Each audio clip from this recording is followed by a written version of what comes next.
የአውሮፓ ቻምፒየንስ ሊግ የግማሽ ፍጻሜ የሁለተኛ ዙር ጨዋታ በጁሴፔ ሜአዛ ስታዲየም ዛሬ ይደረጋል። ኢንተር ሚላንን ከባርሴሎና የሚያገናኘው ጨዋታ ከፍተኛ ጉጉት የሚጠበቅ ነው። እርስ በርስ እነዚህ ቡድኖች ከዚህ በፊት ያላቸውን ግንኙነት ጨምሮ በዘንድሮም የመጀመሪያው ዙር ያለፈው ሳምንት መርሃ ግብር ላይ የነበረው ጨዋታም ብዙዎች እንዲወዱት እንዲያደንቁት አድርጓል። 3-3 የተጠናቀቀው ጨዋታ በሁሉም ረገድ ሁሉንም ያሟላ ፉክክር፣ ድንቅ ፍሰት የነበረበትም ነበር። እናም የሁለተኛው ዙር መርሃ ግብርም ይጠበቃል። ለፍጻሜው ማን ይደርሳል የሚለውን ምላሽ የሚሰጥ ምሽት ነው የዛሬ ምሽቱ ጨዋታ። ለ18ኛ ጊዜ በአውሮፓ መድረክ የሚገናኙበት ነው ኢንተር ሚላንና ባርሴሎና። ከዚህ በፊት በዚህ መድረክ ላይ በግማሽ ፍጻሜው ብዙ ጊዜ የተገናኙ ክለቦች እነማን ናቸው የሚለውን ከተመለከትን ባየር ሙኒክ ከሪያል ማድሪድ 28 ጊዜ፣ ዩቬንቱስ ከሪያል ማድሪድ 21 ጊዜ፣ ኢንተር ሚላን ከሪያል ማድሪድ 19 ጊዜ የተገናኙባቸው መርሃ ግብሮች ብዙ ቁጥርን የያዙ ናቸው።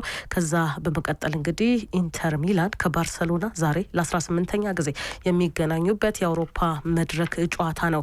ያለፉት ሁለት የነዚህ ክለቦች ጨዋታዎች ደግሞ በአስገራሚ ሁኔታ 3-3 የተጠናቀቁ ናቸው። ጥቅምት 2022 ላይ 3-3 እንዲሁም ደግሞ በዚሁም ዙር የመጀመሪያው ጨዋታ ላይ 3-3 የተለያዩ ክለቦች ናቸው።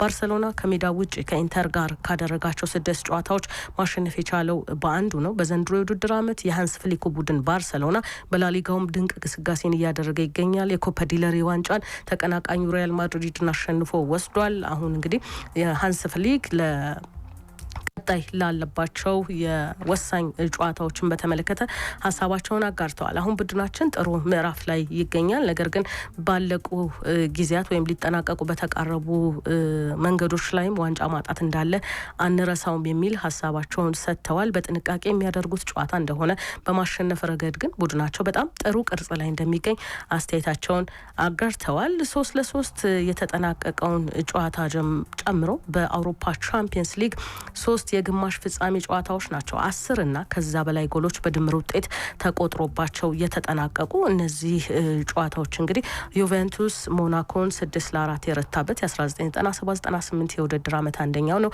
ሊቨርፑል ከሮማ በ7-6 የተጠናቀቀው የ2017-18 የውድድር ዓመት ነው።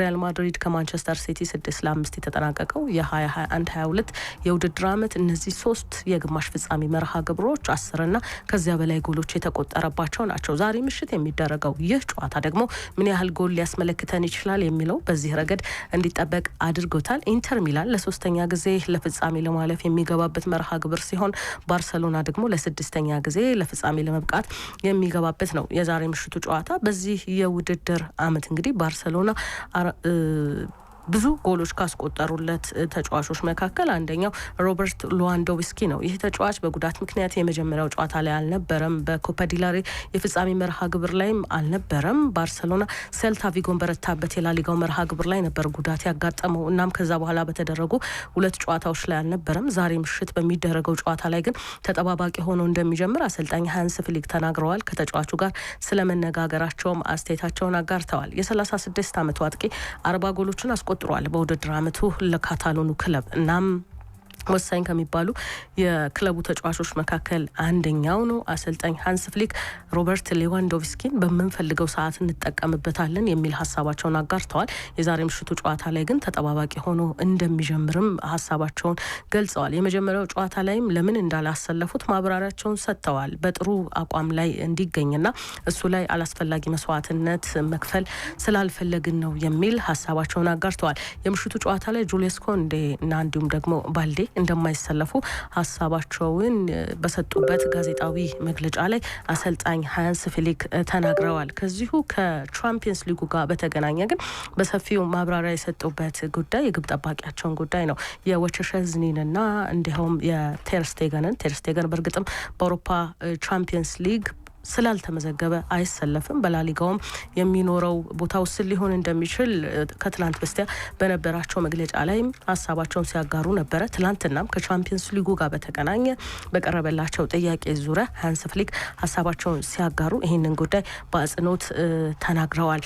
ኢንተር በ15 የቻምፒየንስ ሊግ ጨዋታዎች ላይ በሜዳው አልተሸነፈም። በ12ቱ አሸንፎ በ3ቱ አቻ ተለያይቷል። ኢንተር ሚላን በሜዳቸው ጠንካራ ከሆኑ ቡድኖች መካከል አንደኛው ነው። እናም ዛሬ ይሄንን በተመለከተ አሰልጣኝ ሲሞኔ ኢንዛጊ ሀሳባቸውን አጋርተዋል። ከሜዳ ጥቅማችን አንፃር የቻልነውን ሁሉ እናደርጋለን ብዬ አስባለሁኝ። ነገር ግን ተጋጣሚያችን ባርሰሎና ቀላል እንዳልሆነ ሁላችንም ጠንቅቀን እናውቃለን ሲሉ ሀሳባቸውን አጋርተዋል። እንግዲህ ከዚህ ከውድድሩ ጋር በተገናኘ በቻምፒየንስ ሊጉን ባርሰሎና ጥሩ የውድድር ዓመትን እያሳለፈ እንደሆነ አምናለሁኝ። እኛም ጥሩ ነን። ነገር ግን በተቻለ መጠን ጥሩ እግር ኳስን የሚጫወቱ ቡድኖች የሚያደርጉት ጨዋታ እንደመሆኑ መጠን የምትጠብቁት ነገር በተወሰነ መልኩ በተቃራኒው ሊሆን እንደሚችል ይሰማኛል የሚል ግምታቸውን አስፍረዋል። ሲሞኔ ኢንዛጊ በጣሊያን ሴሪያ ከናፖሊ ጋር በተገናኘ ያላቸውን ፉክክር መነሻ አድርገው በአውሮፓ ቻምፒየንስ ሊግስ ምን አይነት ምሽት ልናሳልፍ እንደምንችል አላውቅም የሚል ምላሻቸውን አጋርተዋል። ያና ይሄ ፍጹም የተለያየ ውድድር እንደሆነ አምናለሁኝ። በአቋም ደረጃ ግን ቡድናችን ከየትኛውም ቡድን ጋር ቢጫወት በጥሩ ሁኔታ ማሸነፍ የሚችልበት እድል እንዳለ ግን ይሰማኛል ሲሉ ተናግረዋል። ራፊና በ20 የቻምፒየንስ ሊግ ጎሎች ላይ በዚህ የውድድር ዓመት ተሳትፎን አድርጓል። 12 ጎሎችን አስቆጥሮ 8 ለጎል የሚሆኑ ኳሶችን አቀብለዋል። ክርስቲያኖ ሮናልዶ ነው እንዲህ ያሉ ነገሮችን ከዚህ በፊት ማድረግ የቻለው። በ2013-14 17 ጎሎችን አስቆጥሮ 4ቱን በማቀበል ከፍ ያለ ቁጥር አለው። በተለይ በማቀበሉ ረገድ ራፊና ዘንድሮ ለባርሰሎና ግልጋሎት እየሰጡ ከሚገኙ ተጫዋቾች መካከል በከፍተኛ ደረጃ የሚጠራ ነው። ሌላኛው የባርሰሎና ተጫዋች ላሚን ያማል ነው። የመጀመሪያው መርሃ ግብር ላይ ማለትም 3-3 የተጠናቀቀው የግማሽ ፍጻሜ ጨዋታ ላይ ብዙዎች አድናቆታቸውን የቸሩት በእንቅስቃሴም ድንቅ የነበረው ላሚን ያማል ዛሬም ኢንተር ሚላኖች ሊጠነቀቁት የሚገባ ተጫዋች እንደሆነ አስተያየት እየተሰጠ ይገኛል። በዚህ የወጣት እድሜ ወይም ገና ብዙ መስራት በሚችልበት እድሜው ላይ የሚሰራቸው ስራዎች የማይታመን ነው የሚለውን ሀሳብ ሃንስ ፍሊክም ይጋራሉ። በውድድር አመቱ በቻምፒየንስ ሊጉ 5 ጎሎች አሉት። በአጠቃላይ ደግሞ 44 ሙከራዎችን በዚህ ውድድር ላይ አድርጓል። 19ኙ ኢላማቸውን የጠበቁ ነበሩ ላሚን ያማል። እናም በወጣት እድሜው ይህንን ማድረግ የቻለ ተጫዋች ነው በሚል አድናቆት እየተቸረ ነው። ሌላው ግን የባርሰሎና ተጠባቂው ተጫዋች ፔድሪ ነው። ፔድሪ 721 የተሳኩ ኳሶችን ወይም ቅብብሎችን ማድረግ የቻለ ተጫዋች ነው። በስፔን የአማካይ ስፍራ ተጫዋች ሆኖ በዚህ ደረጃ መቀባበል ወይም የተሳኩ ቅብብሎችን ማድረግ ከቻሉ ጥቂት ተጫዋቾች መካከል አንደኛ ሆኗል። በአውሮፓ ቻምፒየንስ ሊግ ሰርጂዮ ቡስኬት በ2018-19 ይህንን አድርጓል። 903 የተሳኩ ቅብብሎችን አድርጓል ሰርጂዮ ቡስኬት። እናም ከሱ በመቀጠል ፔድሪ ይሄኛውን ቁጥር ይዟል። ዛሬ ምሽትም በጥሩ ሁኔታ ይንቀሳቀሳሉ ወይም የተሻለ ግልጋሎትን ይሰጣሉ ከሚባሉ ተጫዋቾች መካከል አንደኛው ነው። ሌላኛው ዜናችን ከአውሮፓ ቻምፒየንስ ሊግ ወጣ ብለን የትሬንት አሌክሳንደር አርኖልድን ጉዳይ ነው የምናገኘው። የቀዮቹ ተጫዋች በውድድር ዓመቱ መጨረሻ ከሊቨርፑል የመለያየቱ ነገር እርግጥ መሆኑ ትናንትና ይፋ ተደርጓል። በጥር የዝውውር መስኮት ላይ ከሪያል ማድሪድ ጋር በስፋት ስሙ ሲነሳ ነበረ። ከዛም በፊት በክረምቱ የዝውውር መስኮት ላይ በተወሰነ መልኩ አርኖልድ ከሊቨርፑል ሊለያይ እንደሚችልና ነጮቹን ሊቀላቀል እንደሚችል ሀሳቦች ሲሰጡ ቆይተዋል። እሱም ዝምታን መርጧል። የሊቨርፑል 3 ተጫዋቾች በሰኔ ወር ላይ ውላቸው እንደሚጠናቀቅ መገለጹን ተከትሎ ከነዛ ተጫዋቾች አንዱ የሆነው አርኖልድም በተመሳሳይ ቆይታው ምን ሊሆን ይችላል የሚለው እንዲጠበቅ አድርጎ ነበር። መሐመድ ሳላና ቨርጂል ቫን ዳይክ ከወራት በፊት ውላቸውን አራዝመዋል። አርኖልድ ግን ከዛ ውል ማራዘም ውጭ ሆኗል። ያ ደግሞ የበለጠ የመልቀቁን ነገር እርግጥ እንዲሆን አድርጎት ነበረ። ትላንትና ግን ተጫዋቹም የስንብት መልእክቱን በማህበራዊ ድረገጽ ላይ አጋርቷል። ክለቡም በይፋ ስለሰጠው ግልጋሎት አመስግኖታል። በሰኔ መጨረሻ ውሉ የሚጠናቀቀው የ26 ዓመቱ ተጫዋች ከሪያል ማድሪድ ጋር ስሙ ሲነሳ ቆይቶ ትላንትና ግን እሱም ክለቡም ይፋ ባረጉት መልኩ ከቀዮቹ የመለያየቱ ነገር እርግጥ ሆኗል። ከባድ ውሳኔ ነው ብሏል። እንዲህ ያለውን ውሳኔ መወሰን ለኔ ቀላል አልነበረም ብሏል። የ3 ደቂቃ መልእክቱን ባጋራበት ሀሳቡ ላይ አርኖልድ ከ6 ዓመቱ ጀምሮ በሊቨርፑል አካዳሚ የተጫወተ ተጫዋች ነው። 20 ዓመታትን በዚህ ቤት ቆይቻለሁ ይላል። ሊቨርፑልን ሲገልጸው ሁሉ ነገር ለኔ እንደ ቤተሰብ ያህል ነው። ነገር ግን አዳዲስ ፈተናዎችን፣ አዳዲስ ነገሮችን ማየት መቻል አለብኝ ብዬ ነው ይህንን ውሳኔ ያሳለፍኩት ሲልም አስተያየቱን ይሰጣል። አርኖልድ ከውሳኔው በፊት ግን ነገሮች ለሱ ቀላል እንዳልነበሩ ሰዎች እንደሚናገሩት ይህንን ክለብ መልቀቅ ቀላል አልነበረም። እዚህ ቦታ ላይ መገኘት፣ ይህንን መወሰን ለኔ በጣም ከባድ ነበረ ሲል ሀሳቡን ገልጿል። ይህ ተጫዋች 352 ጨዋታዎችን ለቀዮቹ አድርጓል። 8 ትልልቅ ዋንጫዎችን አሳክቷል። የዘንድሮውን የእንግሊዝ ፕሪሚየር ሊግን ጨምሮ 2 ፕሪሚየር ሊጉን የዘንድሮን ጨምሮ 2 የፕሪሚየር ሊግ ዋንጫዎችን አሳክቷል። የአውሮፓ ቻምፒየንስ ሊግ፣ የፊፋ የዓለም ክለቦች ዋንጫን እንዲሁም ሌሎች ክብሮችን ጨምሮ 8 ትልልቅ ዋንጫዎችን ከሊቨርፑል ጋር ማሳካት የቻለ ተጫዋች ነው። በተከላካይ ደረጃ ወይም ተከላካይ ሆኖ ብዙ ለጎል የሚሆኑ ኳሶችን በማቀበልም የሱን ያህል የሚስተካከል ተጫዋች የለም። 64 ለጎል የሚሆኑ ኳሶችን ያቀበለ የተከላካይ መስመር ተጫዋች ነው። ይሄ ደግሞ ከፍተኛ ያደርገዋል አርሎንድን። እናም ከዚህ ተጫዋች መልቀቅ ጋር በተገናኘ የቀድሞ ያሁንም የሊቨርፑል ተጫዋቾች አስተያየታቸውን እያጋሩ ይገኛሉ። 3 ተጫዋቾች በተመሳሳይ ገለጻ በተመሳሳይ መልኩ አርሎንድን ገልጸውታል። ከርቲስ ጆንስ፣ ጋክፖና አንዲ ሮበርትሰን ስለ አርሎንድ በሰጡት አስተያየት ላይ ሁሉም ትልቅ ተጫዋች፣ ደስ የሚል ተጫዋች የሚል አገላለጽን ተጠቅመዋል። ሃርቬ ኤልዌይት በጣም የቅርብ ጓደኛው ነው። በዚህ የውድድር ዓመት በአርነ ስሎት የመጫወት እድል ካልተሰጣቸው ተጫዋቾች መካከል አንደኛው ሃርቬ ኤልዌይት ነው። በአንድ ጨዋታ ላይ ነው በውድድር ዓመቱ መሰለፍ የቻለው። እናም በከባዱ ጊዜ ላይ አብሮኝ የነበረ ተጫዋች ሲል ይገልጸዋል አርሎንድን።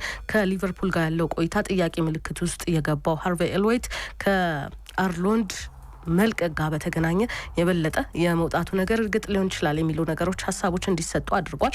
እሱ ግን ትኩረቱን የአርሎንድ መልቀቅ ላይ አድርጎ ወንድሜ ነው ብዬ መናገር እችላለሁ የሚል ሀሳቡን ገልጿል። መሐመድ ሳላህ የተለየ ጓደኝነት እንደነበራቸው ተናግሯል። አብሬህ ስለተጫወትኩ እጅግ በጣም ደስተኛ ነኝ፣ መልካሙን ሁሉ እመኝልሃለሁ ብሎታል። የቀድሞ የሊቨርፑል ተጫዋች አሁን የእግር ኳስ ትንተና ላይ እየሰራ የሚገኘው ጂሚ ካራገር 737 ጨዋታዎችን በሊቨርፑል ማሊያ ያደረገ ነው።